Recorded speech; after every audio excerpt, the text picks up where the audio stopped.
नमस्कार दोस्तों। दरअसल मैंने कुछ दिन पहले वीडियो बनाकर बताया था कि मकर संक्रांति आते आते खेला होने की पूरी संभावनाएं हैं। और आप क्रोनोलॉजी देखिए, आपको समझ में आ जाएगा। सबसे पहले क्या हुआ, तेजस्वी यादव इनकार करते रहे।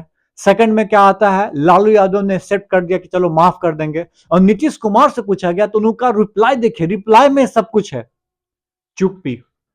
और कभी कभी जब इंसान चुप तबे होता है, और खासकर नीतीश कुमार जी, कुछ तो कारण होगा।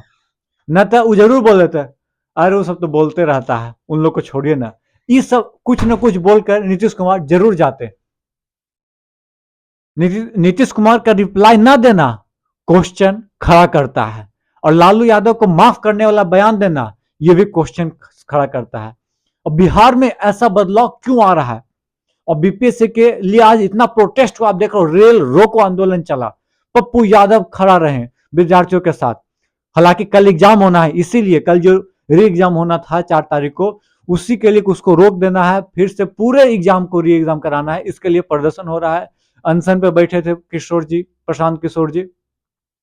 आपको तो माहौल पता है, पटना का बहुत ही खतरनाक माहौल है, बहुत ही ज्यादा लेवल पे बढ़ा हुआ है आंदोलन। उसके बाद बात करते हैं आज टॉपिक पे। दरअसल नीतीश कुमार जी इस पे ध्यान नहीं दे रहे हैं, या बात कुछ और है। देखिए, आप 15 में नीतीश कुमार जी जब आरजेडी को छोड़ के जाना था, या 14 में जब नीतीश कुमार छोड़ के आ रहे थे तो देख लीजिए उस समय का हाल। उसके बाद जब 20 में 21 में जब छोड़ के आ रहे थे तो देख लीजिए हाल क्या था, 21 या 22 में। तो देख लीजिए, यही यही सिस्टम पैटर्न ही फॉलो होते गया है। और नीतीश कुमार जी तेजस्वी यादव के साथ पूरा एकदम मिले हैं, नमस्कार प्रणाम हुआ है। और सबसे बड़ी बात है ना कि जब कॉन्क्लेव में अमित शाह से पूछा गया कि बताइए कि आपके मुख्यमंत्री कौन, उन्होंने साफ साफ बोल दिया कि विचार विमर्श करके हम बताएंगे।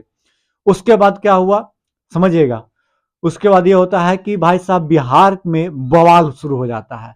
बवाल हो तो उसका बिहार के तमाम बीजेपी नेता ये कहने में लग जाते हैं कि नहीं, हमारे नेता आपको नीतीश कुमार हैं, फिर से नीतीश। ये आपको बैनर पोस्टर, आप पटना के गलियारों में घूमिएगा, जगह जगह मोड़ पे देखिएगा तो ये लगा हुआ दिख जाएगा आपको।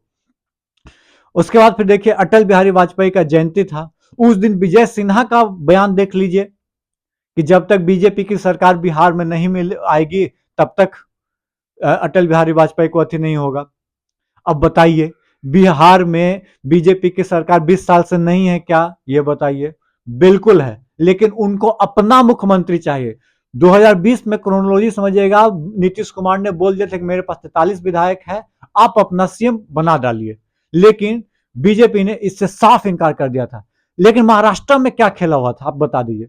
महाराष्ट्र में खेला साफ साफ हुआ था कि एक नाथ शिंदे को सीएम बनाया गया, लेकिन जब अभी बना तो आपने फर्नांडिस साहब जी बन गए, देवेंद्र साहब। लेकिन यहां बिहार का समीकरण आप महाराष्ट्र से नहीं उठा सकते हैं, लेकिन आप ये तो उठा सकते, गलती से फिर से यदि विधायक कम होता है तो क्या बीजेपी बैकफुट पे चली जाएगी? क्या वो अपना सीएम प्रोजेक्ट नहीं करेगी? सवाल बड़े हैं। उसके बाद मैं आपको बताता हूं, इंटरनल चीज मैं आपको बता देता हूं। दरअसल चिराग पासवान को भी ऑफर दिया गया है। ऑफर है डिप्टी सीएम का।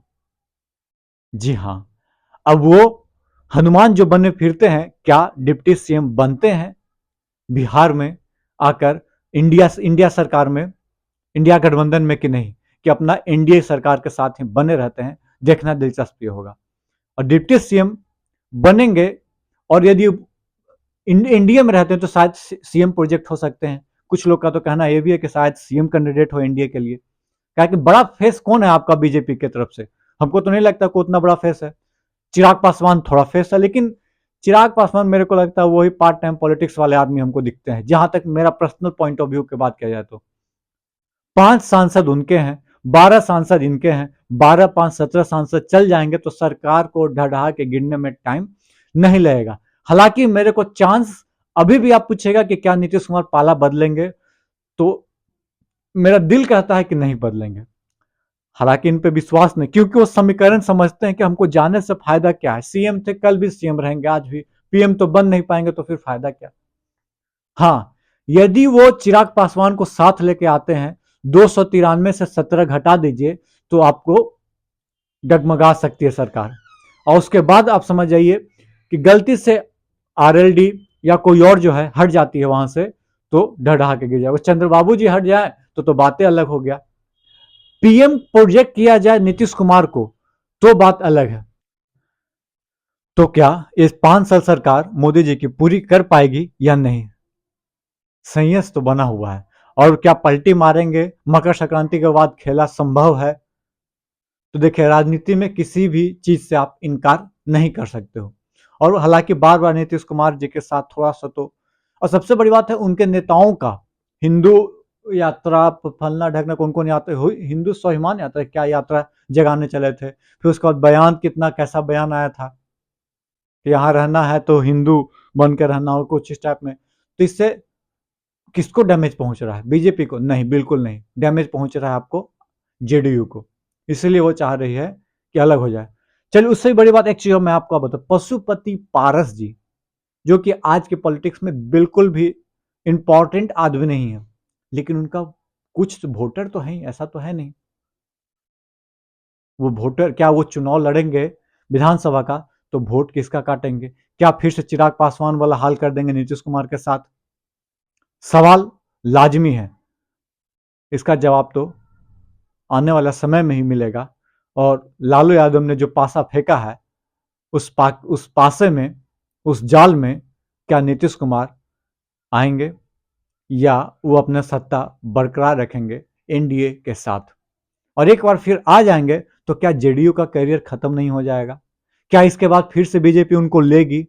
It's impossible. मेरे को तो हार्ड मैं बोल रहा हूँ, हार्ड लैंग्वेज है कि उसके बाद फिर जेडीयू का पॉलिटिक्स बीजेपी के साथ चल पाएगा यदि गलती से वो इधर आ जाते हैं तो। आना जाना बार बार कहां से पॉसिबल है यार? Not possible. इसीलिए जो कदम है, भले ही नीतीश कुमार जी का पॉलिटिक्स इसके बाद बहुत ज्यादा जिनका दिखता नहीं है, लेकिन बाकी जेडीयू पार्टी का फिर क्या होगा? उसका अस्तित्व का क्या होगा? उसका सहारे का क्या होगा? फर्स्ट सेकंड थर्ड पार्टी में तो रहती है ना भाई, फिर फोर्थ फिफ्थ पार्टी बन जाएगी।